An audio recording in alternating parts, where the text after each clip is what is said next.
All right, guys, so we got a spring cleanup to do today. Me and Albero, we're gonna go knock this out real quick, and then we're gonna go work in the garage for the rest of the day. And this cleanup is not a big deal at all, but we're doing something a little bit different. Actually, I probably should have listened 2-3 years ago when I started making these kind of videos.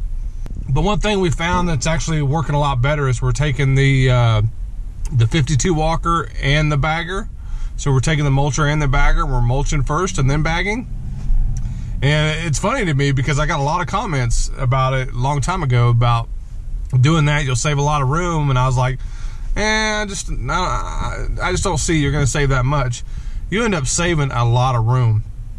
You know, something that you might dump 5 or 6 times with the walker, you know, you're probably gonna dump 1.5, maybe 2 times after you mulch it all. So, it saves a lot, and I'm gonna try to show it today. I'm not sure this one's gonna have the amount of leaves to where you're gonna be like, wow, impressed or anything like that, but you kind of get the idea. This is kind of how we've started to do it, and it works out a lot better. All right, guys, get ready to get this cleanup going. Let's do it.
So we pretty much got all the leaves mulched up. I got the hopper empty. There was some in there, but I got it empty now. I want to see how much we actually pick up.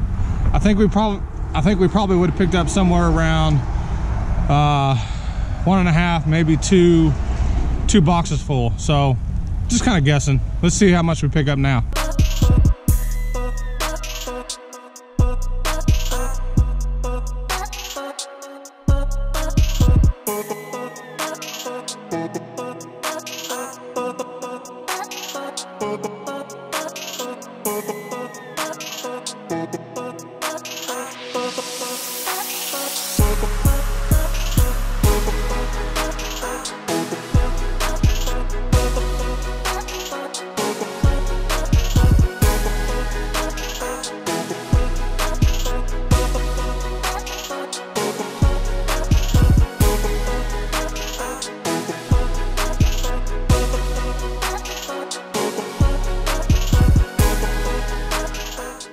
All right, so let's see how much we got.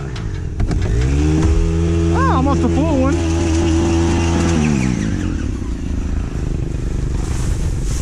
Not too bad though. I guarantee you we would have had 2 or 3 then. from if we did the mulching first. Alright guys, so as we were doing the last property, we got a call to come do this one. It was just the front yard. This one was not bad at all, and honestly really didn't even have to bag it after we kind of mulched it, but we did anyway, and you'll kind of see once we get to the different angle. I mean, it turned out great, but there just wasn't a whole lot of leaves here. She just wanted them cleaned up real quick. But one of the reasons why we started doing this is because, you know, just people over the years have told me that it works well for them. And, you know, the more you hear it, the more you start realizing, well, maybe I need to give that a shot. So we did earlier this year, and it was kind of just by chance. I was out mowing, just kind of a weekly customer before all the leaves fell. Well, they had some leaves in their yard, so I said, well, let me grab the 52 and see what this thing does. And it mulched them up really good, and I didn't even have to bag. And I was like, man, that did really good. I've never really tried that. And so we started doing it on a few cleanups, and we're like, man, we're saving a lot of room on the trailer by doing this, and it really looks really good. Now, the one thing I don't really like is that, you know, when you have a property that has a lot of leaves, like a whole bunch, you end up getting like piles of dust down there on the grass, and the walker really doesn't suck those up quite well.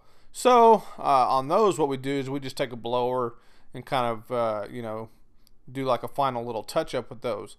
But, you know, all in all, I love this process. It's saving us a lot of time, a lot of headache. And, you know, when we're doing these cleanups, it's just really easy. One guy's blowing, one guy's mulching and then bagging, and we're out of there. Both of these together combined took us right about an hour, which is pretty good. Now, granted, like I said, both of them, you know, they weren't that bad. But, you know, if you can get, you know, 2 cleanups done in an hour, that's awesome. And it's saving us a lot of time, a lot of headache, you know, dumping and that kind of stuff. And, you know, in the last property that we did, I kind of showed you the hopper, and you can see how fine it is. It's like a really fine dust, and that's where you're saving all the room, because it kind of packs in there, and you're just not sucking up as much. And it's just a great little process. So as far as the business goes, we're still staying somewhat busy. We do have a couple cleanups scheduled for next week, and we'll go knock them out. Our biggest thing next week is to get those cleanups done. I want to get the shop or my garage completed, everything organized the way I want it, and then I want to really start working on the business as far as, you know, getting processes in place and things like that. And we'll go over all that and why I want to do some different things this year. As far as help goes, you know, I've been talking for a while now. I want to go solo, all that kind of stuff, and we're going to do that. And one thing I want to let you guys know, and I know it's kind of, you know, kind of confusing. When I say solo, I think I'm pretty sure I'm going to have one helper. I think it's important to have a helper. I think it's important to have a helper that can do things without you, like Albero can. And you know, we'll talk about this a little bit more going forward. But you know, one thing that worries me about going solo is, you know, sick, getting hurt, things like that, family. You know, just there's a lot of stuff that comes up, and if there's nobody there that can take your place, your business is not going to survive, because there's just nobody there, and clients are not going to wait on you. So, and like I said, we are really going to dive into this and talk about it. But I think I've made up my mind to have one helper with me, and that one helper, like I said before, will be Albero, and that's, I think that's the way we're going to roll for a while, and I think that's the best way to do it. In my case, and, you know, I still got enough properties to where it was going to be a little tough to get them all in by myself, but I think I could have done it. But with Albero, that's going to help out, obviously, and I look forward to a great 2019.